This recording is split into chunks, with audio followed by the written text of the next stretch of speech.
Sermon 39 de saint Augustin, le détachement du monde et l'aumône.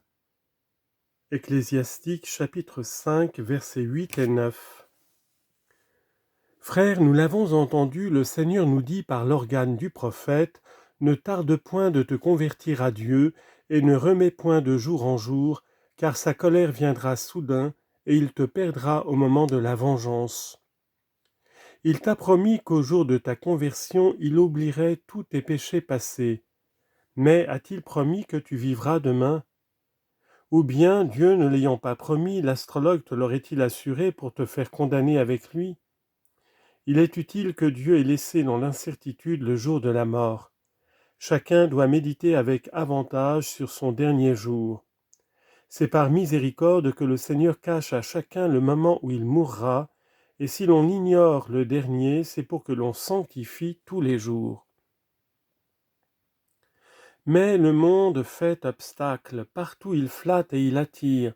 On aime la grandeur de la fortune, l'éclat des honneurs, le respect qu'impose la puissance. On aime tout cela, que néanmoins on écoute l'apôtre. Nous n'avons rien apporté dans ce monde, dit-il, et nous n'en pouvons rien emporter. C'est aux honneurs de te chercher, non à toi de chercher les honneurs.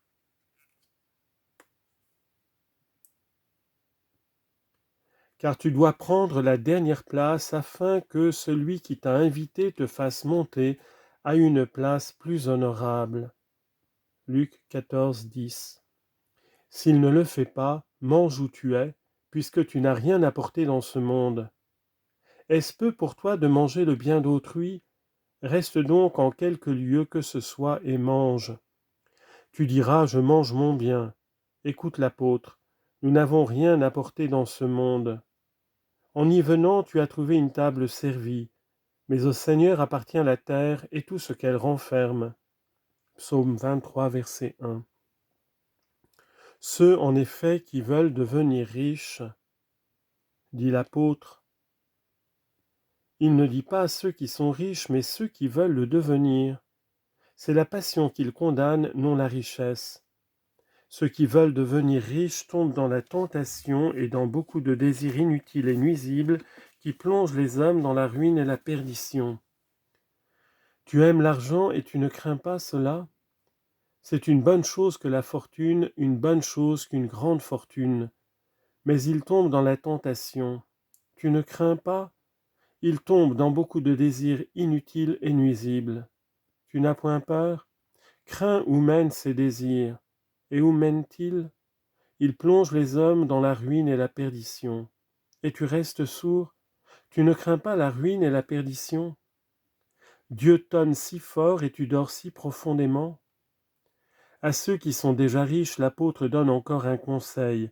Commande, dit-il, aux riches de ce siècle, de ne s'enfler pas d'orgueil. L'orgueil est le ver rongeur produit par les richesses. Il est difficile aux riches de n'être pas superbes. Supprime l'orgueil, les richesses n'ont rien de nuisible. Mais que dois-tu en faire pour ne laisser pas inutiles les largesses du Seigneur? Tu dois ne pas t'enfler d'orgueil. Abat ce vice. N'espérez pas aux richesses fragiles. Abat ce vice encore. Après avoir écarté ces désordres, exerce-toi aux bonnes œuvres. Auxquelles? Écoute. Qu'il soit riche en bonnes œuvres, continue l'apôtre, et qu'il n'espère point aux richesses incertaines. En quoi espéreront-ils? Au Dieu vivant qui nous donne tout abondamment pour en jouir. Il donne le monde aux pauvres, il le donne également aux riches. Celui-ci, pour être riche, a-t-il 2 corps à nourrir? Considérez, remarquez comme les pauvres d'hommes quand ils sont rassasiés des dons de Dieu. Celui qui vous nourrit les nourrit aussi par vous. Ainsi donc que l'on n'aime pas la fortune, mais si on en a, voici ce qu'il en faut faire. Vous qui en avez, enrichissez-vous. En quoi? En bonnes œuvres, qu'il donne aisément, dit l'apôtre, qu'il partage. Je vois d'ici l'avarice se contracter en entendant ces mots, qu'il donne aisément, qu'il partage. On dirait qu'arrosée d'eau froide, elle se raidit et se serre le sein en disant « Je ne perds pas, moi, le fruit de mes travaux. » Infortuné, tu ne veux pas perdre le fruit de tes travaux, mais tu mourras. Tu n'as rien apporté dans ce monde, tu ne saurais non plus en rien emporter. Et n'en rien emporter, n'est-ce pas perdre le fruit de tous tes travaux? Écoute donc le conseil de Dieu même. Ne t'effraie point d'avoir entendu, qu'il donne aisément, qu'il partage. Écoute encore ce qui suit, attends, ne me ferme pas la porte, ni l'entrée de ton cœur, attends. Veux-tu savoir qu'en donnant aisément, qu'en partageant, tu ne perdras pas, et que même tu ne conserveras que ce que tu auras donné? Qu'ils amassent, est-il dit ensuite, un trésor qui soit pour l'avenir un solide fondement, afin d'acquérir la vie éternelle. Elle est donc fausse, cette vie qui te charme. Tu vis ici comme dans un songe. Si cette vie est un songe, la mort en sera le réveil. Qu'auras-tu alors dans les mains? Vois-tu dormir ce mendiant? Il voit en songe un héritage lui advenir. Rien n'est plus heureux que lui avant le réveil. Il croit avoir au moins de riches vêtements, des vases précieux d'or et d'argent. Il croit prendre possession de beaux et vastes domaines et voir à ses pieds de nombreuses familles. Mais il s'éveille et pleure. Il accuse celui qui l'a éveillé, comme nous accuserions celui qui nous aurait dépouillés.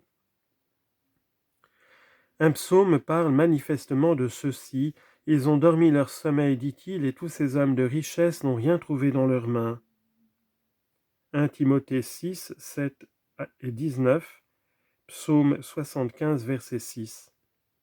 Après s'être réveillé, ainsi donc tu n'emporteras rien puisque tu n'as rien apporté. Veux-tu ne rien perdre? Envoie là-haut ce que tu as rencontré, donne au Christ, car le Christ consent à recevoir ici. Donne au Christ et tu ne perdras pas. Tu ne perds point en confiant à ton esclave ce que tu as gagné. Et tu perdrais en confiant à ton Seigneur ce que tu as reçu de lui-même? Le Christ veut bien être ici dans l'indigence, mais c'est à cause de nous. Il pouvait nourrir tous ces pauvres que vous voyez comme il a nourri Élie par le ministère d'un corbeau. Cependant, il a ôté le corbeau à Élie même en faisant nourrir ce prophète par une veuve. C'est une grâce qu'il accordait non à Élie, mais à cette veuve. 1 Roi 17, 6.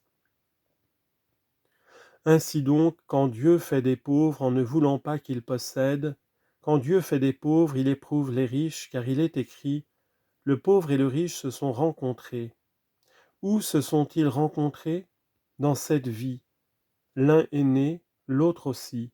Ils se sont trouvés, ils se sont rencontrés. Et qui les a faits tous deux?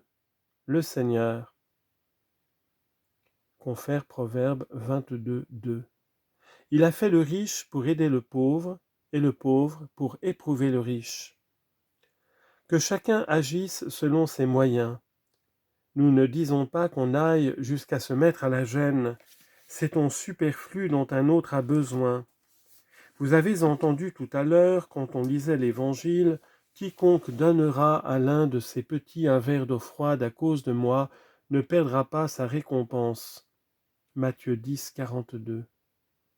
Le Sauveur met en vente le royaume des cieux et il l'adjuge pour un verre d'eau froide. Mais c'est quand celui qui fait l'aumône est pauvre qu'il doit verser des charités de verre d'eau froide. Celui qui a plus doit donner davantage. Cette veuve donna 2 oboles. Confère Marc 12, 42.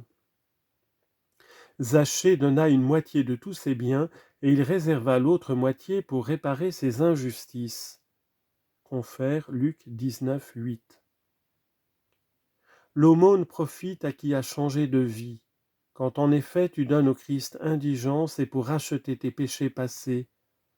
Car si tu donnais pour obtenir de pouvoir pécher toujours impunément, ce ne serait point nourrir le Christ, ce serait essayer de corrompre ton juge. Faites donc l'aumône pour demander que vos prières soient exaucées et que Dieu vous aide à améliorer votre vie. Oui, en changeant de vie, améliorez votre vie afin d'obtenir par vos aumônes et vos prières que vos péchés soient effacés et que vous parveniez aux biens à venir et éternelle.